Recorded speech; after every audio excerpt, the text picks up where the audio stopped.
Hello, hi everyone. Welcome back to Woo Can Cook. My name is Wesley, and this is a show where we are slowly cooking our way through all of the food from my childhood. Today we're taking a crack at one of my favorite Chinese breakfasts from my childhood, which is a tomato scrambled egg stir-fry, or a Qie Chao. For those who are not familiar, a Chinese tomato egg stir-fry is, as the name implies, composed of scrambled eggs fried in a wok that is then combined with a saucy tomato wedge stir-fry and served over rice. We're going to be using a couple of these gorgeous vine-ripened tomatoes today, since we are right in the heart of tomato season here in California, as well as a few of my favorite additions to a wok-fried egg, including a bit of white pepper and Shaoxing wine. While this dish may sound deceptively simple, I mean, how hard could it possibly be? It's basically just scrambled eggs with tomatoes, right?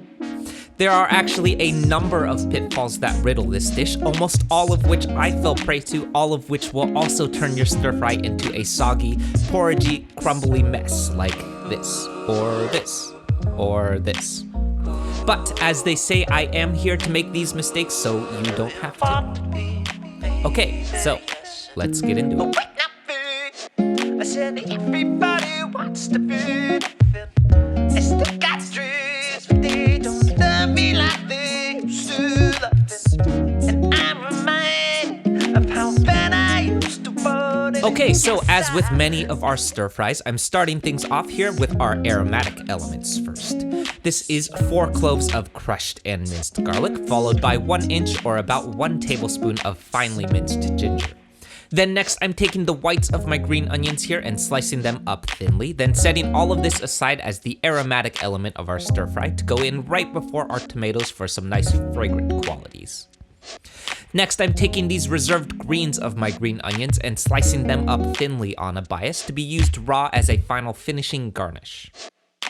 Next up, we're getting to our tomatoes here, which I'm removing their stems and cores, then slicing into quarters. Now, a real quick note about tomatoes here. If you are trying to make this during the winter or spring when fresh tomatoes are out of season, you can absolutely make use of the canned stuff, which will have been canned at peak ripeness. As many will tell you, the quote-unquote fresh tomatoes that you get out of season are picked prematurely in order to be ripe when they arrive to you, meaning that they don't ripen on the vine, so they're basically flavorless. We're using these fresh ones today since they are in season, but later this winter when I make this again, I'll definitely be going with the canned stuff. Next up here are 4 eggs, which I'm combining with a tablespoon each of Shaoxing wine and sesame oil, followed by half a teaspoon each of white pepper and cornstarch to keep these from turning rubbery in our wok fry. Please excuse these glaring visual discrepancies.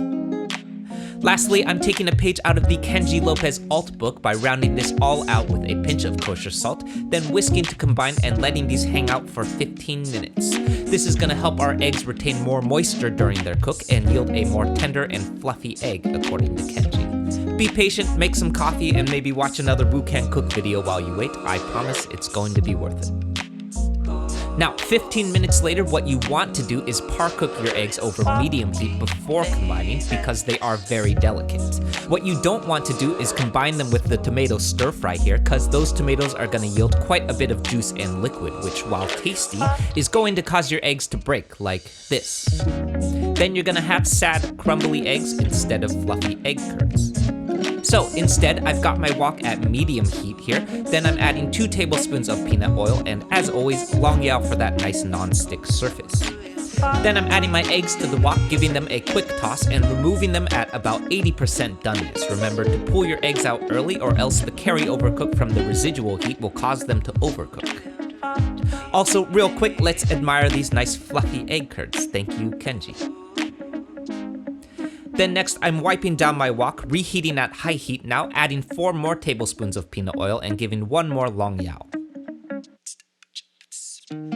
Moving on to our stir fry next, I'm starting off with our aromatic elements. This is my garlic, ginger, and the whites of my green onions going in. I'm blooming these until fragrant for about 10 seconds, then following up with my tomato wedges next. I'm giving these a pinch of kosher salt, then sauteing here for about 4 minutes until those tomatoes start releasing a little bit of their juice.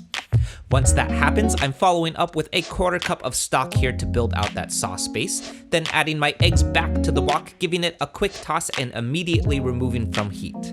Very important, those eggs should not be in the wok for more than 10 to 20 seconds at this point, or else they will definitely overcook. We're serving this over a bit of rice, then finishing with the greens of my green onions, and we're ready to eat.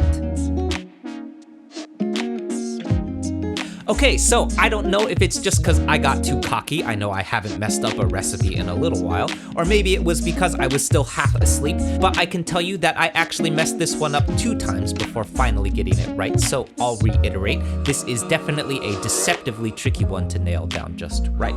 When you do get it right though, you'll find that the juice from those tomatoes yield a wonderfully floral sauce element that serves really nicely over some rice.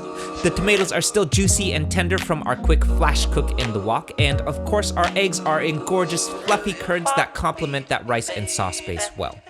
If you're looking for new ideas to try with eggs for breakfast like I constantly am, this should be a fun one to take a shot at. This is also, for what it's worth, a dish that I used to eat when I was a kid quite a bit too, so like many of the other dishes in this series, this one is filled with nostalgia for me and just kind of reminds me of a lot of Sunday breakfasts, watching Rugrats and eating tomato egg stir fry with Vienna sausages. Okay, so that's it everyone. I hope you enjoyed this and I hope you give this one a shot. Once you work out all of the pitfalls to avoid, this is actually a pretty quick breakfast dish to throw together, so the next time that you're tired of eggs and hash browns, definitely give this one a try. For those who are new to the channel, this one is actually part of a larger series that we've been doing that's dedicated to Chinese breakfast ideas, so if you haven't yet, definitely check out some of the other breakfasts that we've done because there are a lot of them. Lastly, for those who are local to the California Bay Area, the Wu Can Cook Fried Rice pop-up shop is back at the Hayward Farmers Market next Saturday, so come by and say hi if you can. More about that at wucancook.com/eats. As always, like, comment, subscribe, share, be nice interneters, and I'll see you soon. Bye.